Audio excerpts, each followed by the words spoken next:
as mentioned, this digital photography or the photography is similar to learning music or instruments. You need to constantly practice, get exposed to new things, be aware of what's happening around you, so that you can make use of it and enhance your photography skills as well as the image output. So I was, I got inclined towards digital photography or the photography during my engineering days, or perhaps when I got into a job wherein people, my seniors did purchase DSLRs, and that really helped me to get to know about the DSLRs. The good thing about the technology, which is prevailing, is that we have the latest, features in the DSLR, and it's affordable. So everyone can own it and try experimenting it. So and I have learned many new things, by constantly attending a few of the programs or the events, not the workshops, but the events wherein I have clicked many pictures and have analyzed and made some homework on how to improve things and what needs to be done. And as there are many articles and information present on web, those things even have helped me a lot to identify the problems or to overcome the issues which where I have faced in getting a quality output. So just this presentation would be has the basics of digital photography, the terminology is what present, as well as my experience in the events what I have covered so far.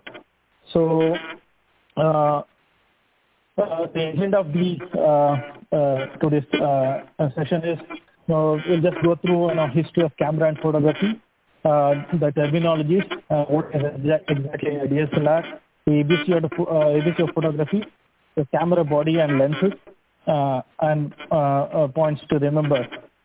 As well as there's always a dilemma or confusion on if at all if someone wants to purchase a DSLR, which brand is the best. So a few inputs on that, and finally the question and answers. First we'll cover the history of camera and photography. When we look into the history of camera and photography, the history of camera actually comes first, and then the photography. People in the past have realized that an image, when it's during late time or whenever the sun ray passes through it, if it passes through a pinhole, and the image when it falls on the opposite screen would be an inverted image. So that was the concept which they got to know about it. Even though they realized this optical phenomenon, it took centuries for them to come up with a device which can actually capture that information. So the camera obscura is it's a Latin word. It's a dark room. In fact, the obscura is actually means a dark room. So whenever on the left hand side you see a picture wherein the tree, whenever the sun rays fall on a tree, and if that rays pass through a pinhole, and if that's actually is captured on the opposite screen, that would be an inverted image. So it's called a pinhole camera. The camera was actually created later based on the same technology for the which is called a pinhole camera. So the people found that, okay, this is an optical phenomenon and this is what they have seen. But as I mentioned, it took some centuries. And when we, look into, go through the information, articles related to camera, we get to know that there was an Arab, scientist, I would say, or person who was interested in this optics, who came up with this device called pinhole camera. And later, Leonardo da Vinci, who was a great painter as well an artist, enhanced few of those, and he came up with his version of camera. But leaving all those aside, it all started with this, concept of pinhole of inverted image whenever the light falls of an object. So the same as has been mentioned in the slide. The light enters a dark box through a small hole and creates an inverted image on the wall opposite to the hole. So this led to the pinhole camera invention later.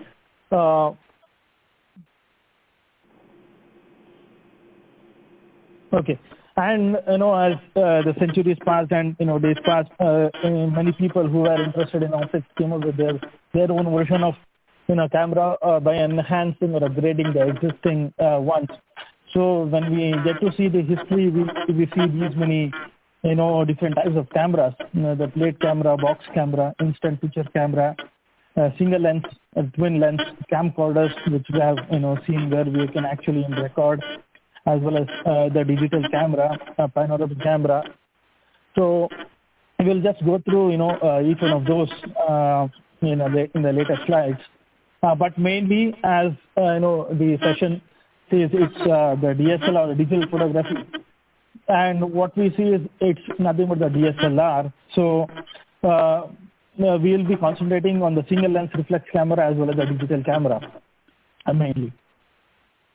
So as once we are exposed to, or we are interested, or we get to know about digital photography, we also tend to hear these terminologies, which actually is needed to explore the photography as well as while purchasing the digital cameras.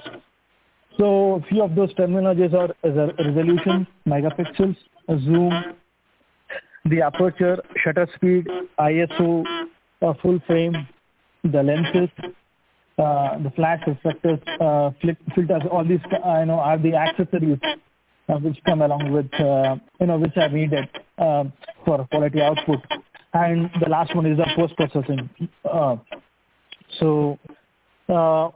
First we'll see what is a SLR or DSLR. SLR is nothing but a single lens reflex camera that usually uses a mirror and prism system that permits the photographer to view through the lens and see exactly what will be captured. I have diagram figure in the next slide, which will actually help us to get to know more on this. So earlier, it's not that the DSLR or SLR is a new concept. This was perhaps almost decades back when this concept actually came in.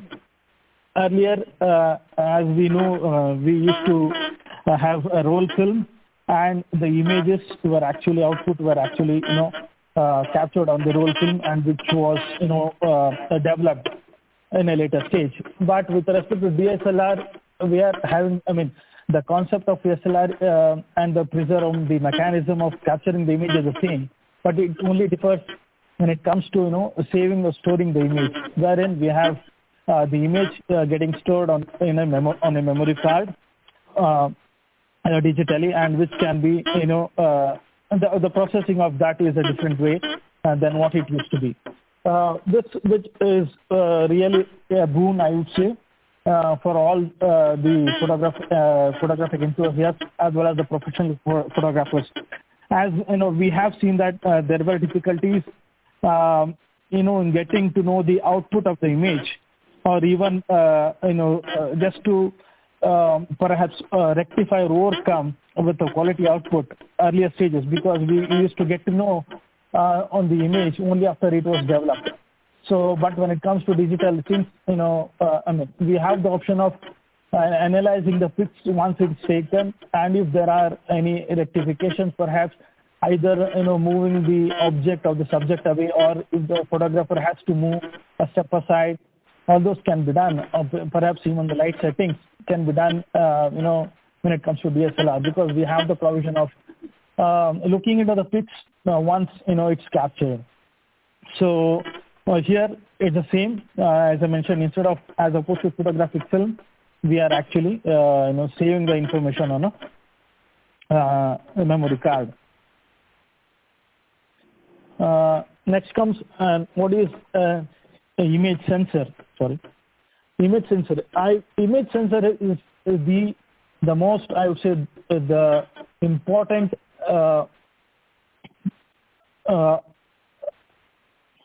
aspect of digital photography, or the digital camera, DSLR.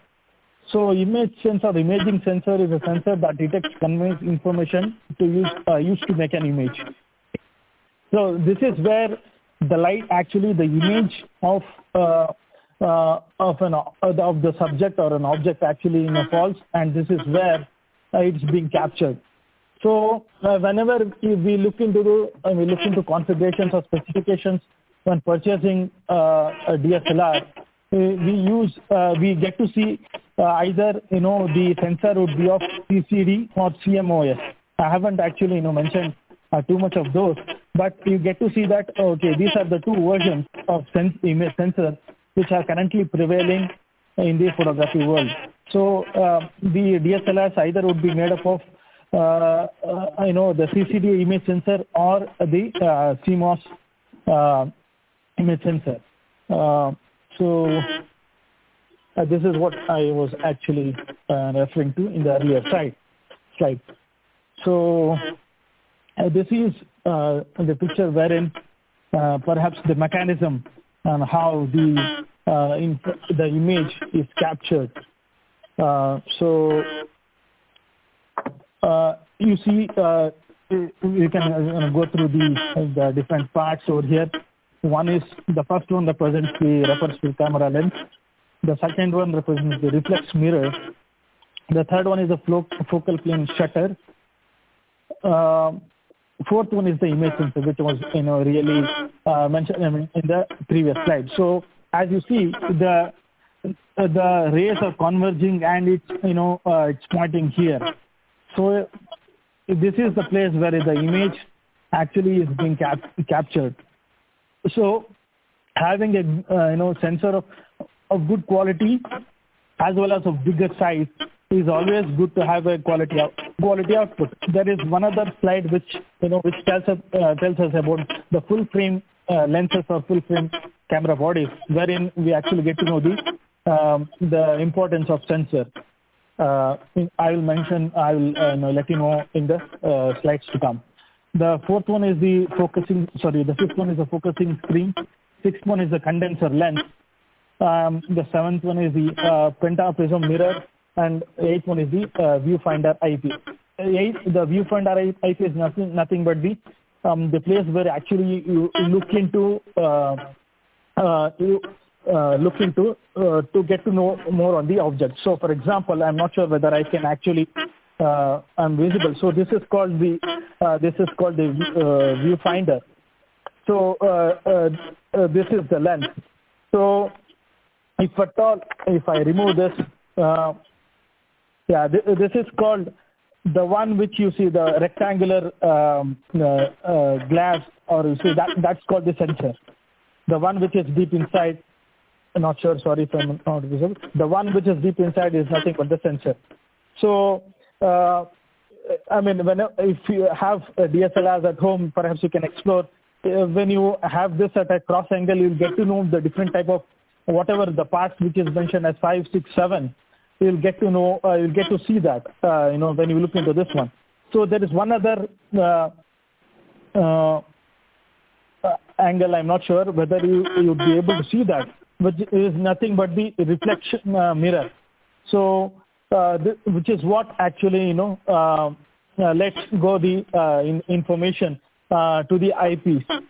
So the information what present over here is nothing but the photographer can see the subject before taking an image by the mirror. When taking an image, the mirror will swing up and the light will go to the sensor instead. So this the swinging mirror actually will help us to see the image, the object or the subject before clicking. But when it's half pressed, when the button which you used to click is half pressed, this will go up and the information will go and hit the sensor. That's how the image is captured. I mean, if you go in detail, the sensor would send the information, because this is nothing but the electronic stuff which actually will send the information to a memory card. So this will not directly, the sensor will actually send the information to the memory card, or earlier it was a photographic film. So as I mentioned, these are the terminologies which perhaps would interest us, as well as we need to be aware of whenever we purchase or continue our journey in photography. So the resolution and pixels. So I mean, these are quite generic terms, and which are good as well as applicable to all other information as well.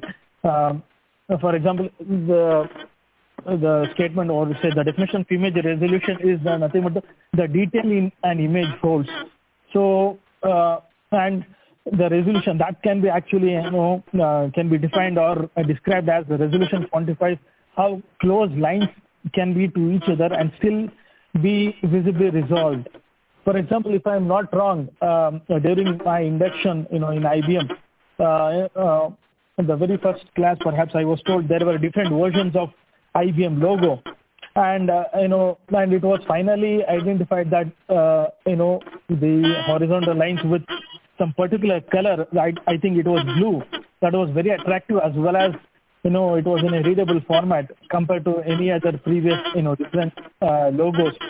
So as you mentioned, as we see here, resolution quantifies how close lines can be to each other as well as be resolved, and that should be resolved, as well as the output should be clearly visible.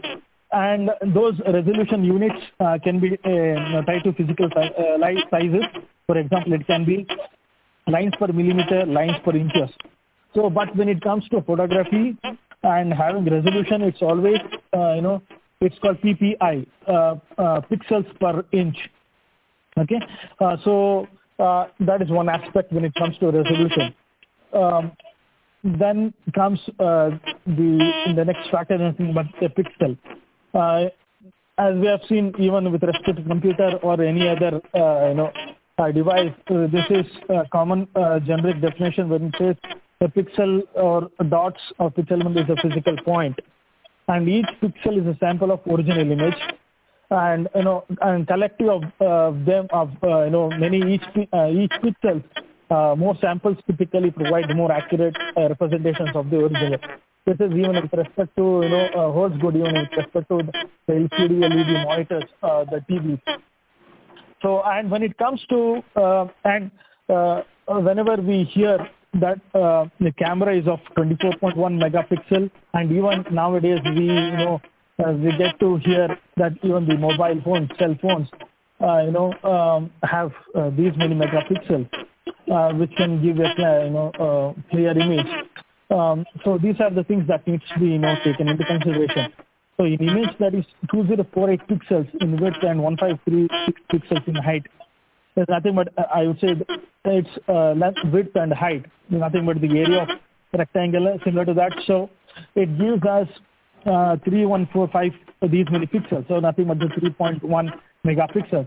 So the consideration of the formula used to calculate the megapixel is nothing but it has to be divided by 1000. So these are the this would give us 3.1 megapixel. So similarly, when it comes to 24.1 megapixels or 12.1 megapixels of the mobile mate or the camera, handheld camera. Even the pixels. The calculation is done on the similar lines. So the good thing is that if the pixels are more, the quality of the image quality would be on the greater side. So it's not simply the importance of digital photography is not simply saving the images on your on your local desktop or monitor, or just posting it in Facebook or Instagram. People who actually tend do that, they just try printing those images. So when you try to print those images, obviously the resolution, if the resolution is on the higher side, you will have a quality output. Or else, because there is a possibility of the image getting zoomed or expanded. When those happen, the quality of image should always remain as it is. So when things those are considered, it's always good to have a camera or lens, I would say, which has a higher megapixel. So the next is the ABC of photography. When it comes to, for example, driving, the ABC of driving is nothing but the accelerator, brake, and clutch, and people in US call it pedal. So yeah, these three are important. When it comes to driving. Similarly, the ABC of photography is nothing but the aperture, the shutter speed, ISO of the film speed. So these three actually will give us a very quality output. And when we get to know more about this one, we can have the settings accordingly, and we'll have a quality output. So first, we'll consider look into aperture, and all these were even present earlier. So this is nothing but this is nothing new. But with the digital photography or the options with the new technology which has come in, we are able to manually have this configurations or settings done, instead of having automatic or set by the camera vendor. So there is a provision where we can actually change this or have this as per one's wish, and have the output. So the first thing is the aperture. Aperture controls the amount of light entering the lens. So and there is one more keyword which you see here, the bokeh size. Bokeh size is nothing but the blurred image in the background. So it always adds a different value to the photograph. So the next point is that the larger the aperture, that is, the smaller the f number, the larger the bokeh. So if you look at the diagram over here, so the one in the denominator represents the f number or the focal number. So 1.8 always, though the number is 1.8, it's just the opposite.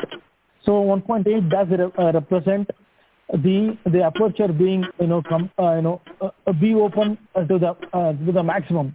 There are even lesser values. For example, it goes even up to 0.5 below.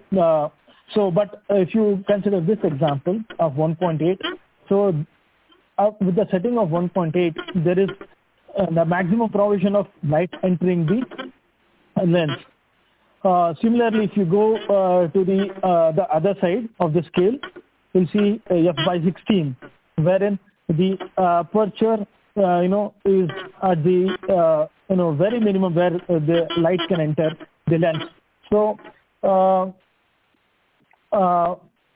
that's what the aperture is all about. So if at all we want the information or the object quality or capturing the information on a greater side, we need to have a good aperture, and this actually helps in a time wherein perhaps during the sunset or the evening time where the sunlight is not that great.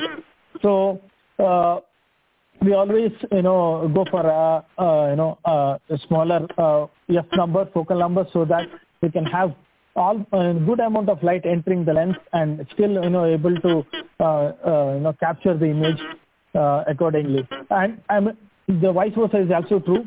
For example, if it's mid-noon and the sun ray is entering all over, so and it's good to restrict the amount of light entering the lens. So even then we can actually have this aperture set to a maximum f number, so that very minimum light enters the lens. Next comes the shutter speed. The aperture was the size perhaps through which the opening, I would say the opening through which the light can actually enter the lens. The shutter speed actually it's the timing, the time gap in which the light entering the lens can be restricted. If you see here, I'll just go through the points first and then the diagram. You can adjust the amount of light entering the lens by opening or closing the shutter. The shutter speed is the length of time when the shutter is open and the light can enter the image sensor inside the camera. Faster shutter speeds decrease both the amount of light and amount of image. The slower shutter speeds allow for long exposure shots that are done, used to photograph images in a very low light. For example, whenever we try to capture a dance event or a bird flying as well as the sports events, we need to have the image without the image getting blurred or having the background being too much focused. So in those cases, since the speed of the object would be on the higher side, we need to have the settings accordingly.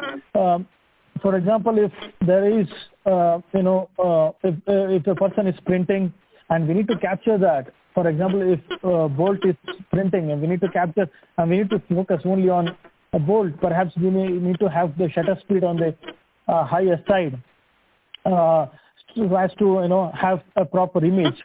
But one other thing is that when the time gap is less, because the time gap is nothing but the time in which the shutter opens and closes, even the light the light entering the lens is also on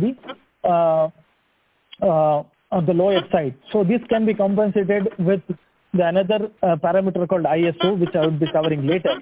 But this the shutter speed helps us to capture fast moving objects like birds or the sports events as well as the dance, wherein people would make quick movements. So this shutter speed helps us to capture those. And the other aspect is called the film speed or the ISO. So the higher this is nothing but wherein the light this is measured in such a way that how the system or the camera can make use of the light which is present outside. So as you see, the film speed is also called as film speed, and film speed numbers are employed on modern digital cameras as an indication of systems gain from light to numerical output and to control automatic exposure system. I'll just explain with the help of photography. Film speed is usually measured via the ISO system. The higher the film speed number, the greater the film sensitivity to light. So, for example, as I mentioned, when the shutter speed is on the higher side, when the shutter closes and opens in a very small interval of time, the light entering the lens is also minimal. So the ISO helps to get the proper amount of light from the surrounding, and as well as the camera behaves accordingly so as to have the proper amount of light to compensate the shutter speed. So whereas, and the last point, as I mentioned, the ABC, this is the point which I was referring earlier. A correct combination of film speed, nothing but the ISO, aperture and the shutter speed leads to an image that is neither too dark or not too light. So we need to have, it's better to know these aspects whenever, we are, covering an event or perhaps an instant pic. That is the main thing. It's with respect to ABC of a photography. What I will do is I'll just share a few of the photographs, representing the scene. Okay.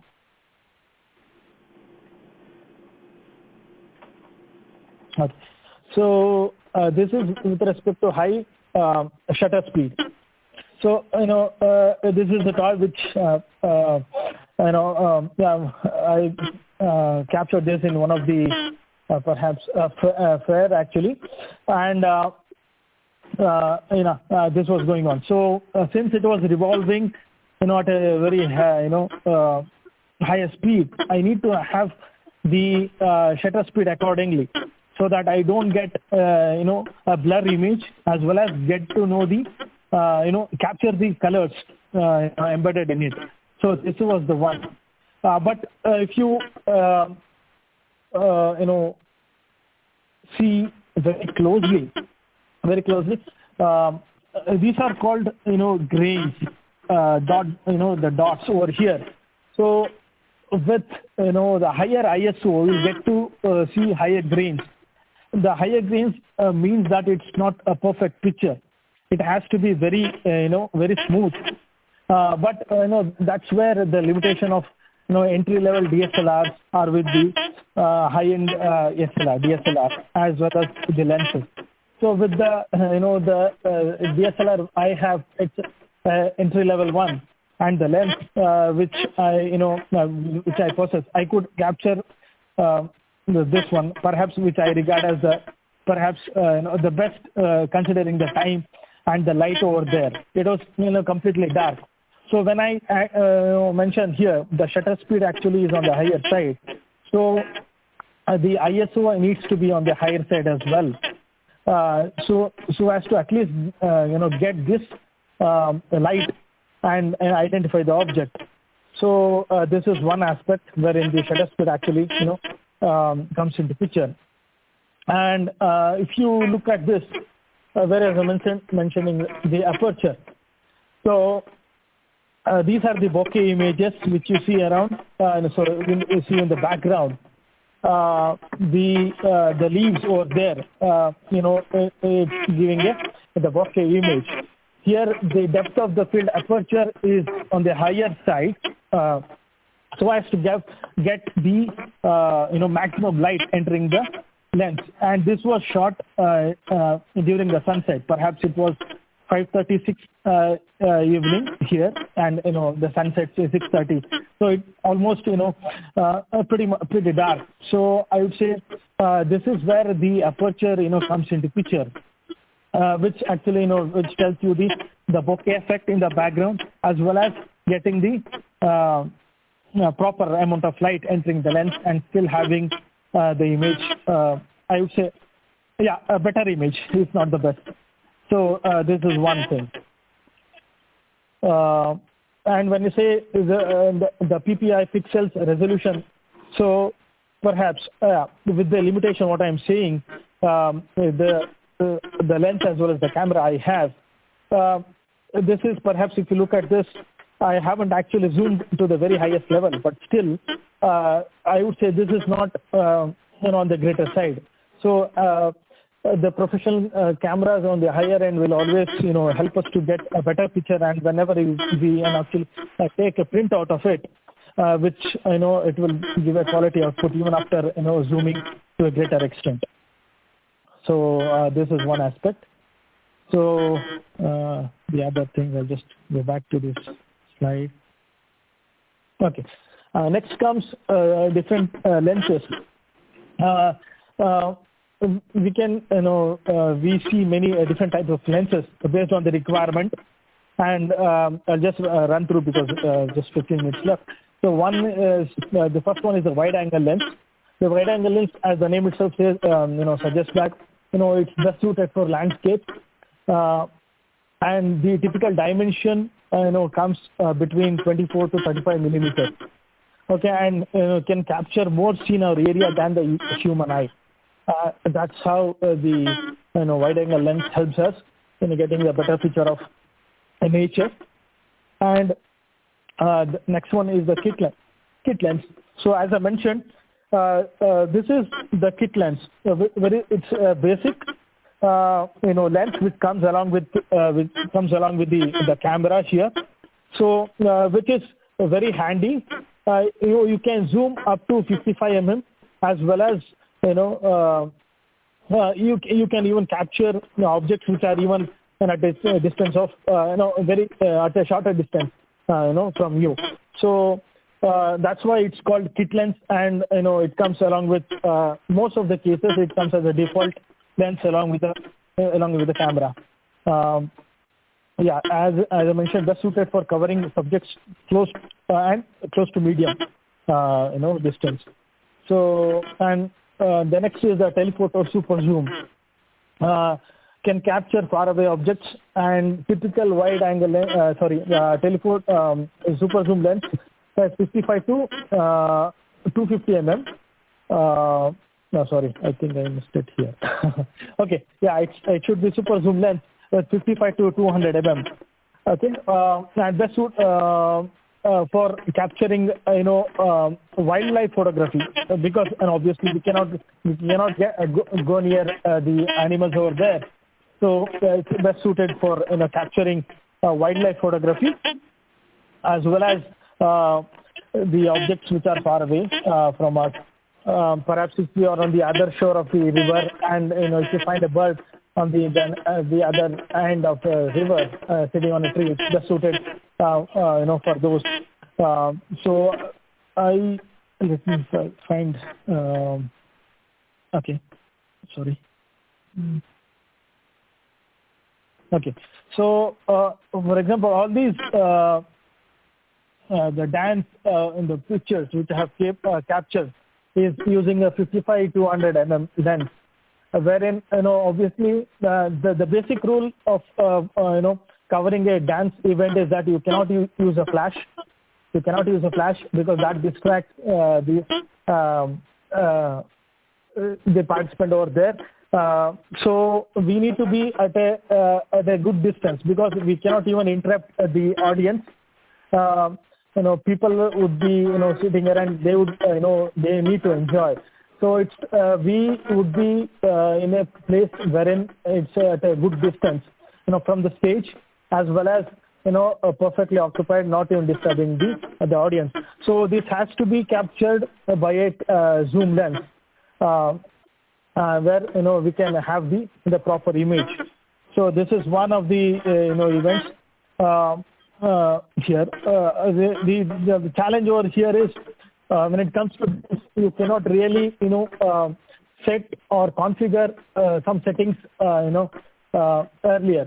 The lighting actually would change based on the lyrics of the song which is being played, as well as the facial expression.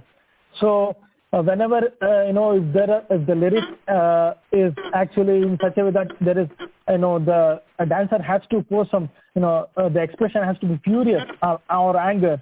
Similarly, the light would actually be on the higher side with the light red or the higher sharp light being focused on the dancer. So it's a bit challenge to capture the dance events where you cannot go with prefix settings and stay with the same settings throughout the the dance program. But when it comes to covering dance events as well as not even a dance event, be it any stage event, I would say, unless if you are official photographer, but if you are going as a photographer with some hobby just to enhance your knowledge as well as practice, I would say having a zoom lens is always better, because it's always good to not to disturb the audience or the participant over there. So this is one thing. That covers about the lenses that's required. So the other one is these are the accessories which comes along with the the camera. Perhaps we need to purchase, in fact, the filters. So a filter, I would say, filter is the one which I'm not sure if I'm getting. Yeah, filter is this can be applied between the lens and the sensor or at the beginning. So we can have the sensor over here, perhaps at the front end, I would say. So and the filter is of it can be divided under many categories, as I mentioned here. To prevent the dust from entering the lens or striking the lens, or to prevent the ultraviolet rays entering or hitting the lens, as well as the color correction for even the smoothness of the picture. If you check articles or pictures of the professional photographers, they would definitely use the filters for for having a very smooth photography. As the output. So yeah, these are the various factors under which a filter can be used. I'll not just explain all of those. But a filter is a camera accessory consisting of an optical filter that can be inserted into the optical path, either at the front end or between the lens and the sensor. And there is something called metering, which helps us to get the right exposure whenever there is a good amount of shadow or the light is not proper. Earlier, before this metering, now the metering is present in the camera itself. But earlier there used to be metering external device, wherein the amount of light, for example, for the minute deviation or subtraction or addition of light, that used to be controlled by an external device. But now here, if you look into the camera over here, perhaps if you can see -3, -3, -2, -1, 0, 1, 2, 3. All those are metering stuff. So you can increase. You can increase step by step without having a greater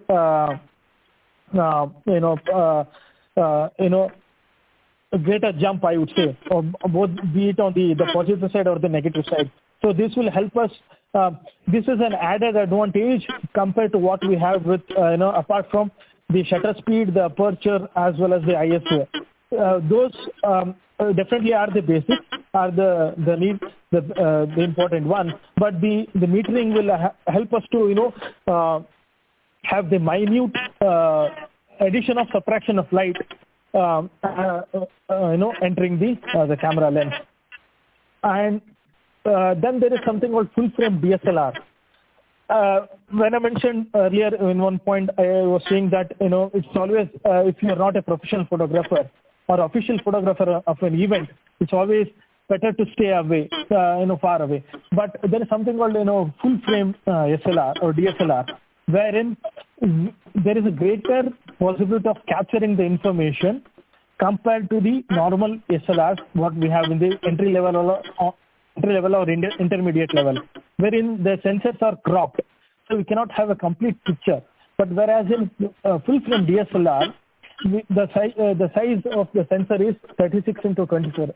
It's called it's a 35 mm full frame. Earlier it used to be called 35 mm film frame, wherein it used to capture maximum amount of information around you. That's so when it comes to full frame with having a bigger sensor, obviously the cost of the SLR body also increases. I would say it's 4 times the beginner DSLR camera. So, but having this is always an added advantage. For example, if you had I did show a photo here, but for this to capture this, perhaps this is not the right one. I would say this is the one. I had captured this event, but I really wanted to capture in such a way that I wanted to get the complete picture of the dancer. That was one aspect, but I was not able to because the lens and the camera what I have doesn't is not good enough to capture the complete information of the subject over here. Though I wanted to capture both the facial expression as well as the complete posture, I was not able to. So I only targeted on the facial expression. So having a full frame DSLR always helps us to capture the complete information, even if you are very nearer to the stage or the participant. Even for example here, this is one other example. Yeah, the same dancer. Yeah, I wanted to see because the uniformity among the dancers are the same. Everyone is looking at the on the other side with their hands, and the posture is fine. But I was not able to complete the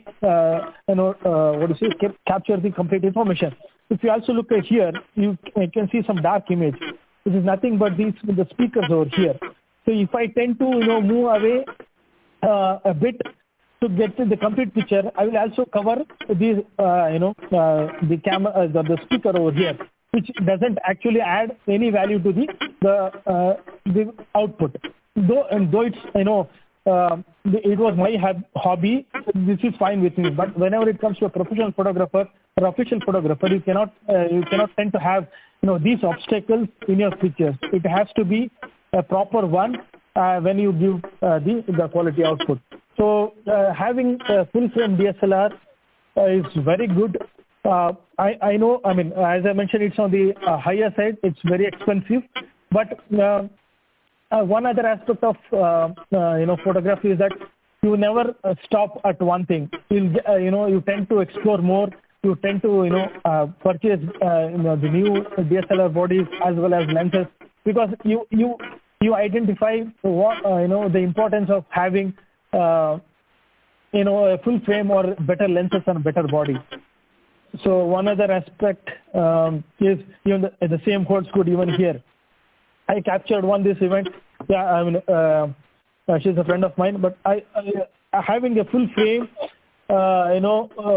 picture obviously would have added values, because even if you look at the pillars over here, so the complete picture, with all those pillars in the background would have, done a world of good for sure. But even if you look at here, there were some obstacles above her head. So I had to, click in such a way that her right hand is not completely in the picture. So these are not, you say, technically perfect pictures, but good enough as for me, because I'm a hobby, not a professional photographer. But when you need to, identify all these.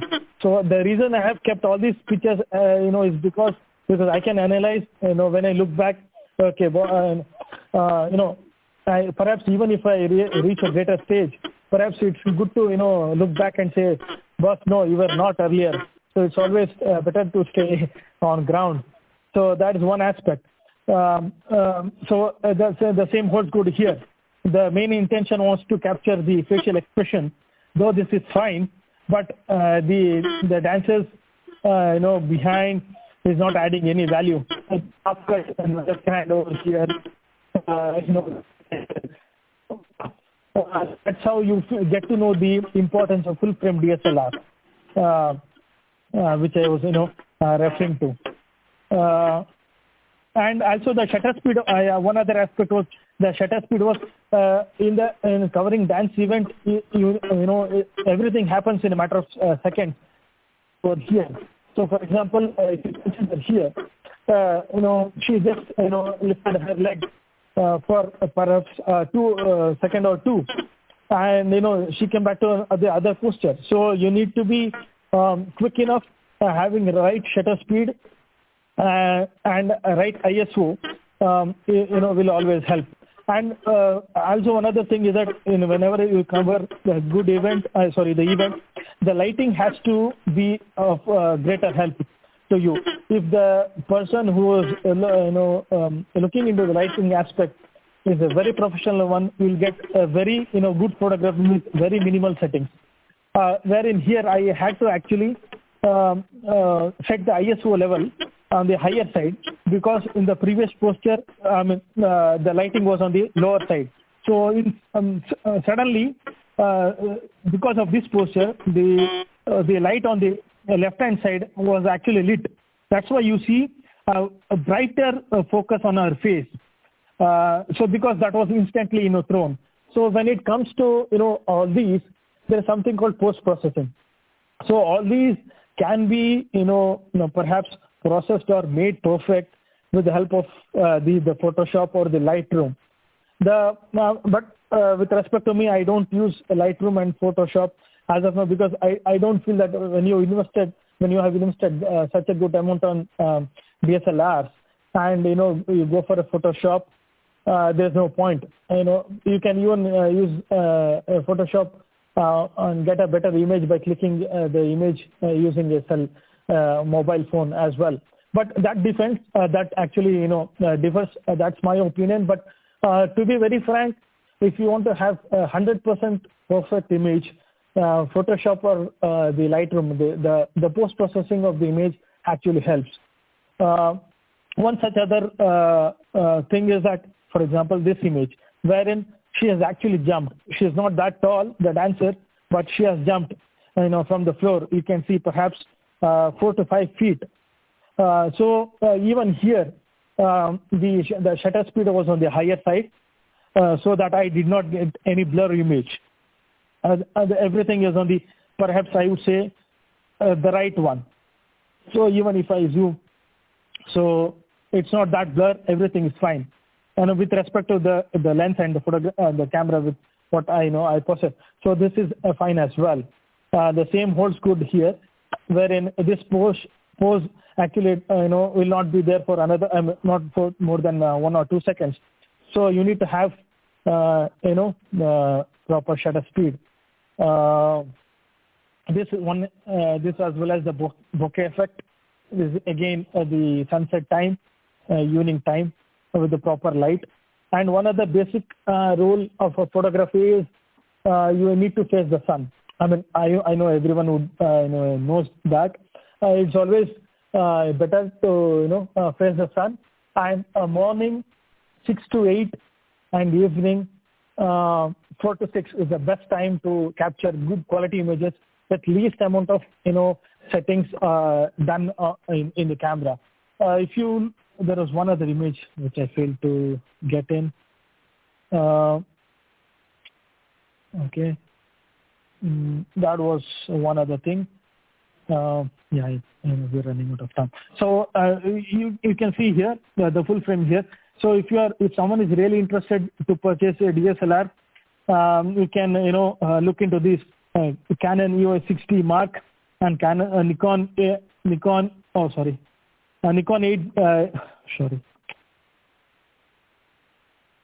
D850, which was released very recently. So these are full frame SLRs, which gives a very quality output. So when it then comes to Canon or Nikon, so it's just like when you find try to argue or compare people like Michael Jordan or LeBron James in basketball, or Pelé or Maradona in football, Messi or Ronaldo, or when it comes to gaming, it's either PS4 or Xbox. Which one is better? The same holds good even for Canon or Nikon. When it comes to high-end cameras, DSLRs, as I mentioned in the previous slide, I would say both are good. Both are almost very similar to one another, and hardly find any difference. But when it comes to entry level SLRs as well as intermediate.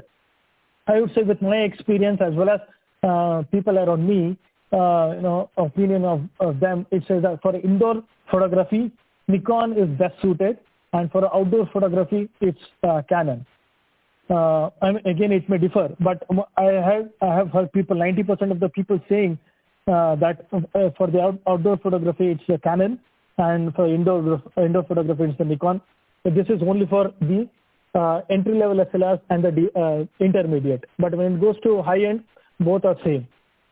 And as I mentioned, Canon, if you see any of the sporting events, be it the Olympics or the cricket, basketball, everywhere you can find Canon. Canon is mostly used for the sporting events, as well as the Nikon for indoor and portraits. I would say Nikon is always perhaps on the better side. And one last thing is photography tip. I would say whenever you want to click a picture and everyone is very angry or perhaps reluctant to smile, this is the question that needs to be asked. What comes after D? E. Yeah. So, yes. There were many more aspects to be said, but I know I already run out of time. 6 minutes passed. So I'll just try to see if I can add anything over here.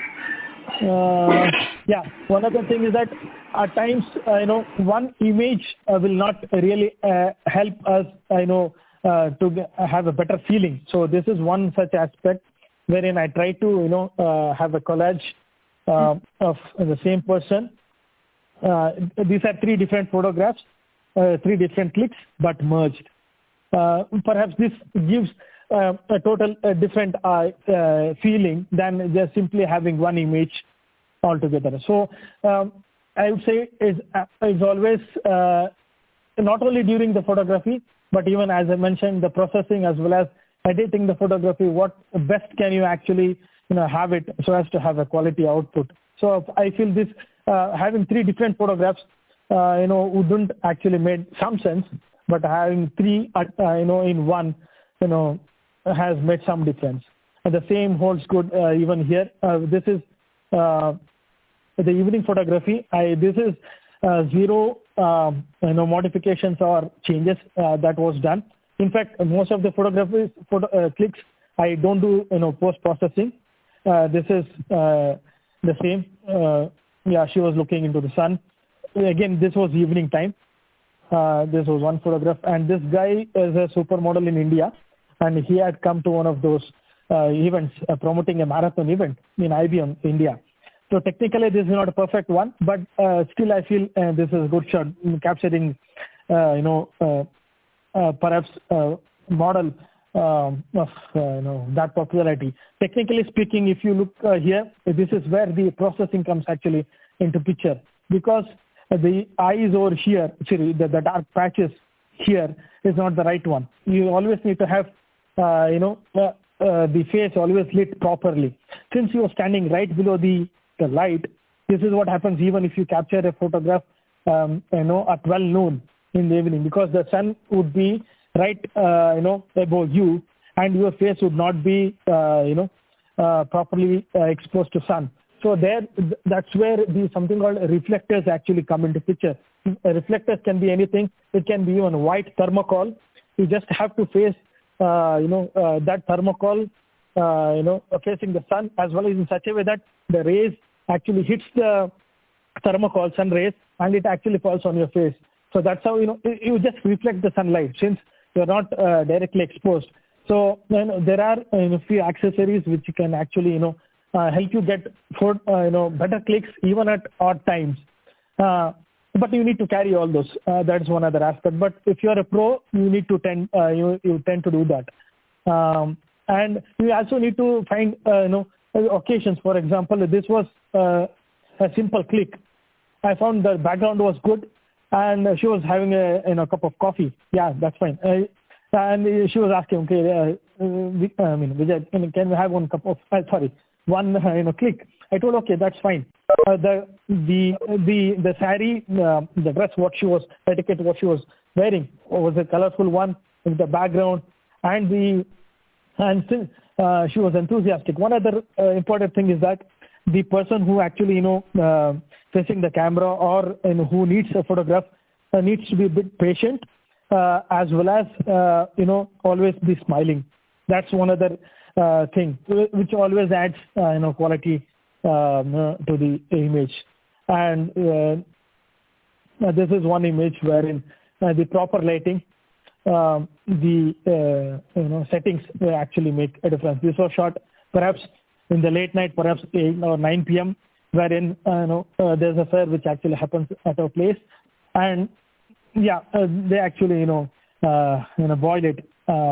So you tend to see the smoke over there. Sorry, as well as and it's winter that time, so you can see the moist on those ground nets as well. So for sure I haven't come to this stage without too many clicks. I have actually done many number of clicks, perhaps which are very bad enough. Okay, sorry.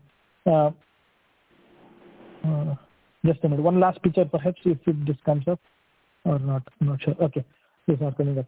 So everyone for sure practice make man perfect.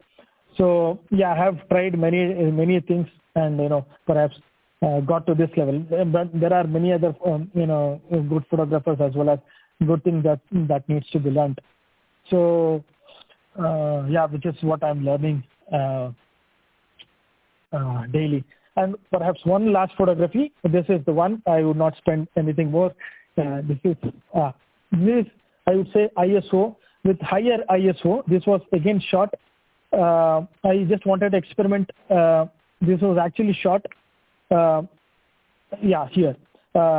This was shot first, and then this came. It's the same place, but I wanted to try the black and white stuff over here. But here the other ISO, what I said, the film speed was more, because I wanted to capture this in black and white, and that it was black and white. The object was not appearing in a proper shape. So I increased the ISO, wherein the light entering the lens was on the higher side. So when you see that, when the ISO is on the higher side, you see the grains. These are called grains, which actually doesn't add any value to the photo. So you need to have a proper setting, as well as this was my initial days. Perhaps 1 year when I got the camera. I had to use the metering over there. The meter stuff would have actually made the difference, but I was not completely aware of what the actual use of meter was, or how it would have helped me. But since that did not help me, the quality of the picture is like this. When you zoom out, it looks good, but when you zoom in, or if you want to print, no, this is not the picture to be.